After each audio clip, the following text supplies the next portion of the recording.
என் கண்ணு முன்னாடி என் அம்மாவை அவமானப்படுத்துறாங்க சார். தாய்க்காக கிழிந்த சட்டையுடன் போலீஸ் காலில் விழுந்து கெஞ்சிய மகன்.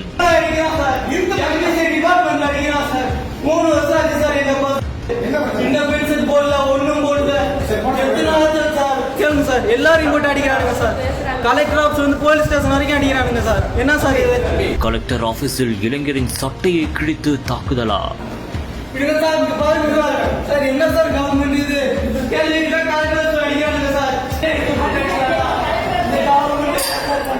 இளைஞரின் கையை பிடித்து நீ போலீஸ் சட்டையை பிடிச்சியா என்று கேள்வி கேட்ட காவலர்,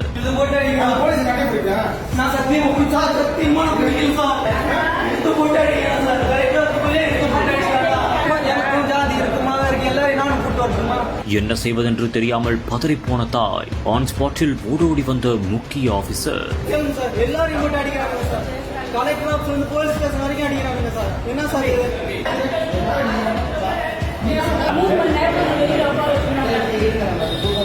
பெரம்பலூர் மாவட்ட ஆட்சியர் அலுவலகத்தில் செயல்பட்டு வரும் பிற்படுத்தப்பட்டோர் மற்றும் சிறுபான்மையினர் நலத்துறை அலுவலகத்தில் இளங்கோவன் என்பவர் பணியாற்றி வந்ததாகவும் கடந்த 3 ஆண்டுகளுக்கு முன்பு உயிர் பிரிந்து சென்றதாகவும் கூறப்படுகிறது. இதையடுத்து அவரது மனைவி பிரேமா மற்றும் மகன் மணிகண்டன் இழப்பீடு கேட்டு சம்பந்தப்பட்ட துறை அதிகாரிகளை அணுகியுள்ளனர். அந்த ஒரு சமயத்தில் பிரேமா மற்றும் மணிகண்டனை சிறுபான்மை நலத்துறை அதிகாரிகள் தரக்குறைவான வார்த்தைகளில் விமர்சித்து பேசியதாக கூறப்படுகிறது. அதனை எதிர்த்து மணிகண்டன் அங்கு வாக்குவாதத்திலும் ஈடுபட்டுள்ளார். இதையடுத்து அதிகாரி ஒருவர் உட்பட 4 பேர் அந்த நபரை சட்டையை கிழித்து தாக்கியதாகவும் கூறப்படுகிறது.